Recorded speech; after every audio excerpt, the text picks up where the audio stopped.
నమస్తే మిత్రులారా, నేను మీ శ్రీనివాస్ చౌహాన్ అడ్వకేట్. ఒకే వ్యక్తి ఒకే ఆస్తి గురించి రెండుసార్లు కేసు వేస్తే ఆ కేసులలో న్యాయస్థానం తీర్పులను ఇస్తుందా, జడ్జిమెంట్లు వచ్చే అవకాశాలు ఉంటాయా?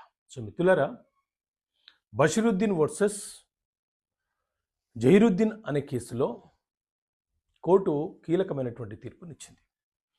కేసు యొక్క సారాంశం ఏంటి అంటే, ఒక వ్యక్తి నేను గత కొన్ని సంవత్సరాలుగా పలానా ప్రాపర్టీలో పొజిషన్లో ఉన్నాను, ఇప్పుడు పలానా వ్యక్తి వచ్చి నన్ను ఇబ్బందులకు గురి చేస్తున్నాడు, అతను నా ప్రాపర్టీలోకి రాకుండా నాకు ఒక పర్మనెంట్ ఇంజెక్షన్ ఆర్డర్ ఇవ్వండి అని చెప్పి కేసు ఫైల్ చేసినాడు.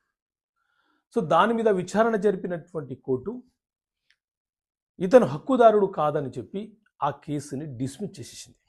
అతనికి ఎలాంటి ఇంజెక్షన్ ఆర్డర్ ఇవ్వలేదు.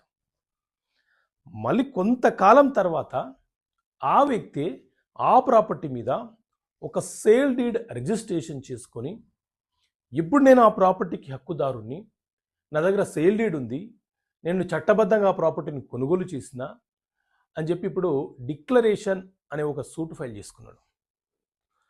సో దీని మీద విచారణ జరుగుతున్న క్రమంలో అవతల వ్యక్తులు ఎవరైతే ఉన్నారో వాళ్ళు హైకోర్టుకి వెళ్ళారు. హైకోర్టుకి వెళ్ళి ఇతను మొదట పొజిషన్ని ఆధారంగా చేసుకొని ఇంజెక్షన్ అడిగాడు, ఆ కేసు కొట్టివేయబడింది.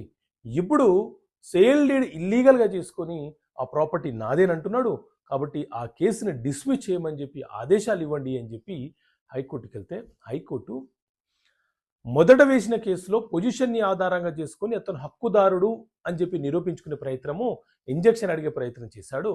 అక్కడ కేసు కొట్టివేయబడింది. సో ఇప్పుడు సేల్ డీడ్ని ఆధారంగా చేసుకొని అతను హక్కులను కోరుతున్నాడు.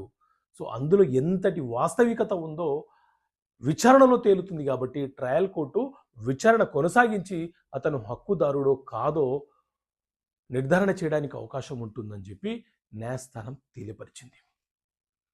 సో మిత్రులారా, హక్కులు అనేవి భూమి మీద రిజిస్టర్డ్ సేల్ డీడ్ల ద్వారా నిర్ధారణ అవుతాయి.